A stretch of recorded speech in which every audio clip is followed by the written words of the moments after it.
for such a time as this. Why not take a time out right now? You know, Tuesday, November 6th is Election Day, a very important election. And I'm sure that you know that we need your vote. The ballot is longer than usual. So it's going to take a little extra effort and a little extra time. Besides the partisan part of the ballot, there are 3 proposals on the back. And we have a guest in studio who's going to walk us through Proposal 2. And we'd like to say welcome to Attorney Rose. How are you? I'm doing great. Thanks for having me. Well, thanks for coming in. You are here specifically by request to talk about Proposal 2. Give us a broad overview of Proposal 2, if you would. Well, I'm excited to be here, and I really want to thank you. I'm an attorney. I grew up in Flint, and I got involved with Proposal 2 very early on because I was convinced that the democracy in Michigan was rigged because the legislators in the State House and Senate were not responding to the voters. And we got involved to go around all over the state to 33 counties in 33 days and ask voters what they thought. And they all had a similar reaction, that right now democracy depends on voters choosing their politicians, not the other way around, and that's not what's happening. What's happening instead is that the politicians who are in control, in the majority, in the State House and the State Senate, are manipulating the district lines, drawing voting maps to give their party an unfair advantage at the polls. You know, you might ask what a voting map is. A voting map is the lines around the district that you vote in to determine who you're voting for. And what many people began to realize is that the way those maps are drawn, whichever party is in power can draw the lines so that they win not just the number of seats that equal the number of votes they got, but a vastly greater number of seats. Stop the press.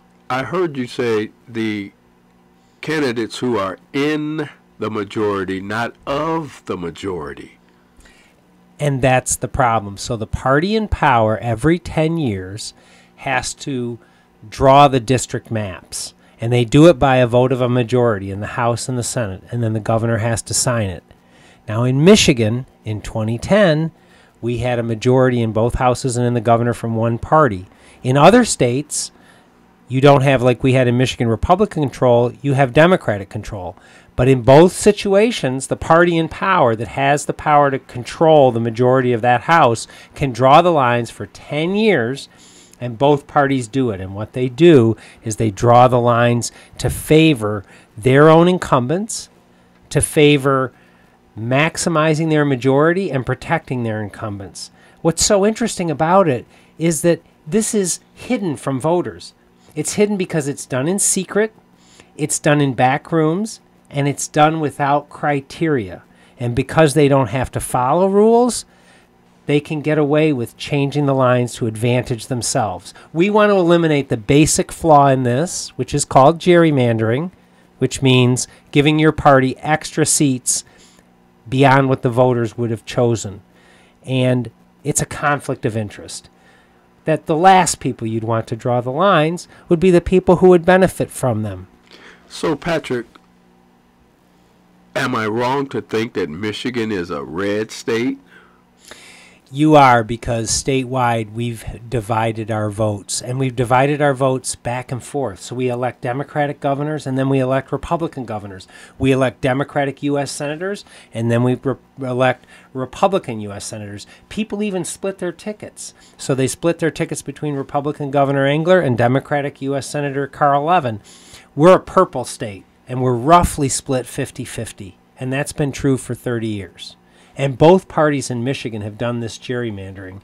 And our solution would be to take it out of the hands of the politicians so they can't tamper with the basic democracy so that the majority of voters get to pick the majority of seats. What are some of the benefits of voting for Proposal 2? We think that Proposal 2 is fit for Michigan. So the first benefit is fairness. The second benefit is that it's going to be impartial. And the third is that it's going to be transparent. So fairness means that neither party is going to get an unfair advantage. It's actually baked into the policy that they cannot draw the lines in an unfair manner. Impartial means that we put citizens at the table. We don't, you ask who can serve on the commission. It's easier to say who can't serve. So if you're a politician, you can't serve. Family of politician. If you're a lobbyist, you can't serve. If you're a party official, you can't serve. Everybody else can serve. And they're going to draw randomly who gets to serve based on people applying to serve and 10,000 people being invited to serve. It's going to reflect the state's number of men and women, race and ethnicity by census, location. It's going to be broadly representative of the whole state. And it's going to be bipartisan, multipartisan, 4 Republicans, 4 Democrats, 5 unaffiliated. And they have to compromise. Right now, one party draws the lines and excludes the other 2 groups. And they will have to follow strict criteria, including the Voting Rights Act, which is at the top of the list with federal law, and the fairness criteria. And then they have to try to keep communities of interest together.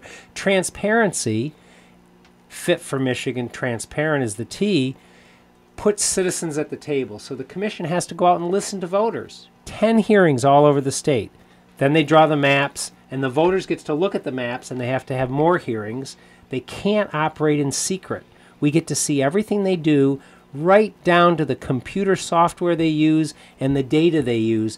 And that's going to solve the biggest problem and the most shocking problem that I learned about, which is that gerrymandering works where the politicians pick the voters because they buy voter data on every voter. And then they move the voters around like chess pieces because they look at what Facebook posts you make, what you buy, what Google searches you have, where you live. They can predict who you're going to vote for like a science because of all this voter data. We don't allow that. Under our plan, they have to disclose their methods, they have to be transparent, and they cannot use political data for political purposes. They have to seek to achieve fairness. And we think in the end that gives us the biggest benefit, which is the races are going to be having more challengers on both sides. There's going to be a greater chance that you can lose election. And right now, that's what's missing. If you're in a gerrymandered district, you're either winning by a huge percentage because they packed all the other side's party voters together in just a few districts so that they would lose their power and lose their voice, and then broke up all those voters in other districts. And under our plan, and this is what's happened in other states that have adopted this approach with a citizens commission, you don't have party able to predict the outcome. You have many more districts where the outcome is uncertain. And that's when the politicians are responsive to the voters. It's when they think they might be thrown out. When they know they can predict the outcome of the election because they drew the lines, who do you think they listen to? Special interests, lobbyists, and a few people in one small part of their party, and not anyone else. Well, let me ask you this. I have heard that right now under the current system that gerrymandering is legal. It's funny, we explain gerrymandering in simple terms with the numbers, and we tell them what's happened in Michigan with these lines, and I'll give you those numbers in a second so you can have the reaction yourself. And the hands shoot up, and the first question we always get is, how is that legal?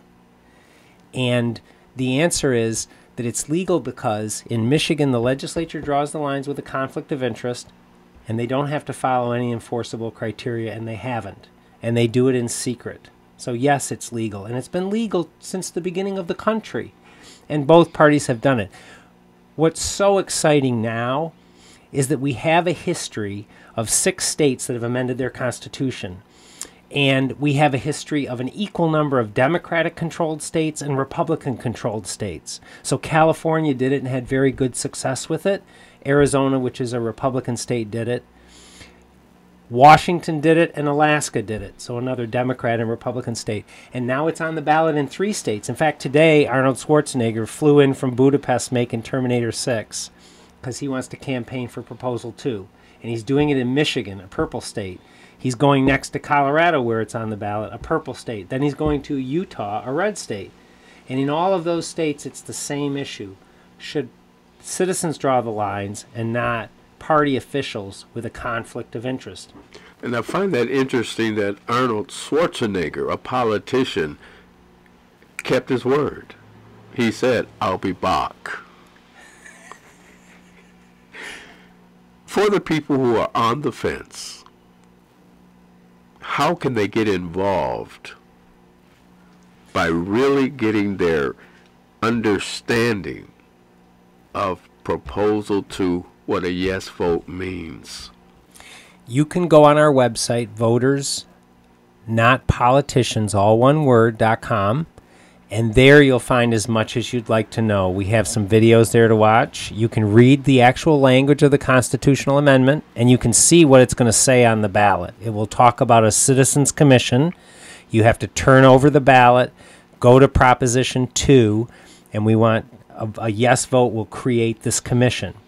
So votersnotpoliticians.com is the best way on a website. If you text us and you text 555888, I'll repeat that, 555888, and you say vote yes, you write yes on 2. I'll repeat that, yes on 2. We will send you a link about where you can get involved in Flint.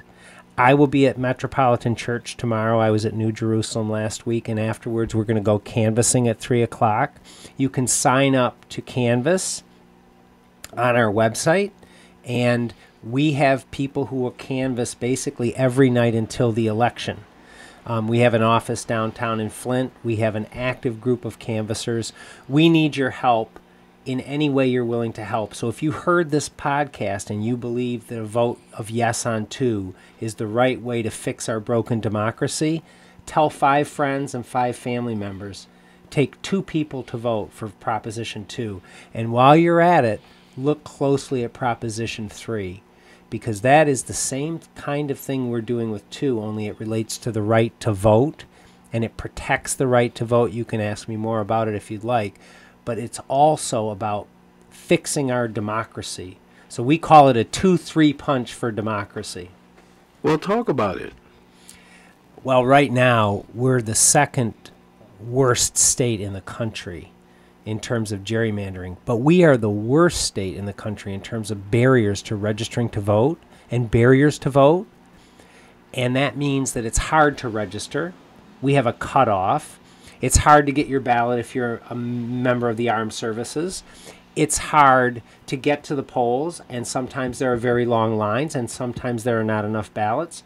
So what Proposal 3 will do is protect your right to vote. And the way it will do it is let you register on Election Day.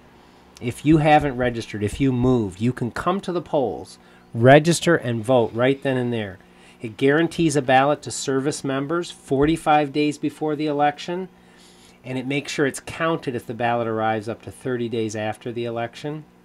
And most importantly of all, it protects everyone's right to cast a ballot. If you're working 2 or 3 jobs, or you work a job and you have kids and you just can't get to the polls, anyone under this can file an absentee ballot. You can request one, have it mailed to you, send it in, and it will be counted. And the last thing that's going to happen with this amendment is, for the first time in Michigan, elections will be audited. And what that means is someone will go in and look at everything that happened in every polling station. They'll pick a few polling stations in every part of the state, every single election. Why will they do that? They'll do that because audits are done in every nonprofit corporation, every private for-profit corporation, every government, every school, every year. One of the few things we don't audit are elections. Well, why do we audit elections? We need to audit elections, and this will create those audits. So when problems are detected, they're immediately fixed. And other states, like Minnesota, have adopted these audits, and they've been able to create a situation where if problems occur, where large number of ballots are not counted, or machines break down, or there are not enough ballots, and all of these problems have happened in Michigan, either this year in the primary or in 2016, especially in Flint and Detroit, then they can move directly to a recount. And that's what happened in Minnesota when there was a 180 vote margin after millions of votes cast in a U.S. Senate race. The audit found significant errors.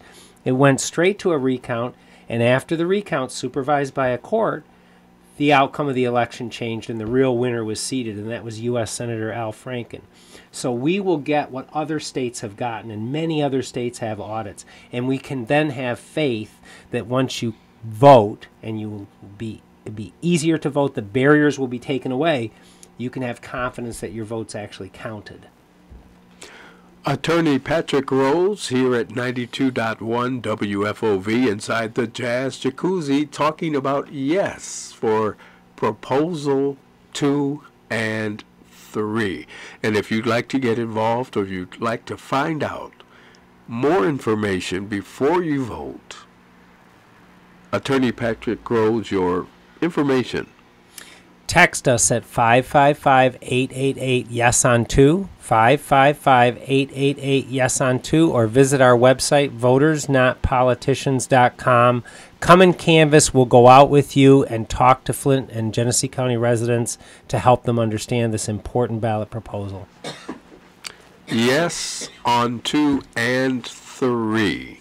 Information provided today inside the Jazz Jacuzzi. Attorney Patrick Rose has been here giving us the skinny, if you will.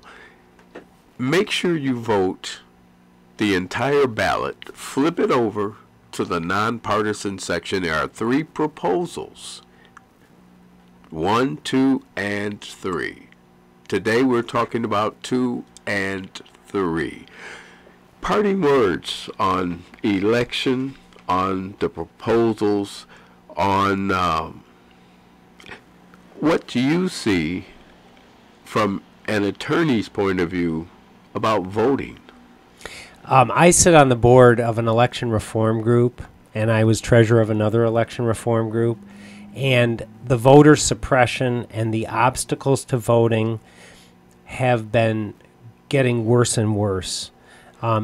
If we reform how district lines are drawn, that is a crucial step to take back the ability for your vote to matter and for the majority to be able to elect the number of representatives that there are Democrats or Republicans that vote for them. And then people's confidence in the election system will be restored. And to give voters Bill of Rights, the access to vote, will eliminate many of the barriers. So what I tell people is our democracy is broken, the system is rigged, but you don't give in to despair, because the hope is we have, with almost 500,000 signatures with Proposal 2, given a way to fix the gerrymandering problem, and 340,000 signatures on the ballot to fix the problems with the right to vote. So we can fix the broken democracy, making this a very special election. And if you come to the polls, don't just do it for yourself.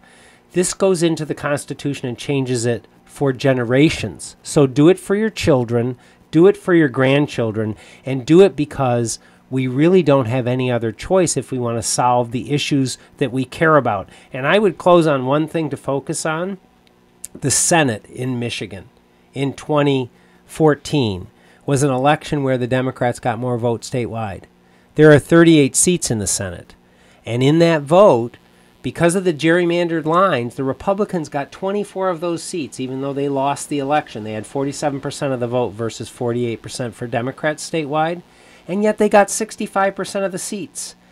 In 2016, the vote was a slight margin for Republicans, so they won just by a hair, 50.4%, and that means that they should have gotten roughly half the seats if it was fairly allocated, 19 to 19. But instead, they got 27 of the seats. They got a 70% majority. That means they can pass anything they want and give it immediate effect. Why does that matter in Flint and Genesee County? Well, what was going on back then? We know what happened in Flint in 2014 with the water, But what had just happened before that was that the emergency manager law was repealed by the voters, who went to the ballot and repealed by 54%. And what did the gerrymandered Senate do? They immediately repassed the same law and applied it to Flint and Detroit. So if you think your vote doesn't matter and you think it doesn't apply to every issue you care about, all you need to think about is what's happened to the school budget, what's happened to the city's budget, what happened with the emergency manager law, what's been happening with the roads. This is why independents, Republicans, and Democrats alike have been telling us at the doors they're going to support us. This is not a partisan issue. This is a democracy issue. Ladies and gentlemen, boys and girls, there you have it. You may have thought your vote did not count, but it counts supersized this election. We have an opportunity to right the ship. We have an opportunity to be in control of our lives once again. Take people to the polls with you. This is not a call to action. This is a call to consciousness. Attorney Patrick Rhodes, thanks for coming in.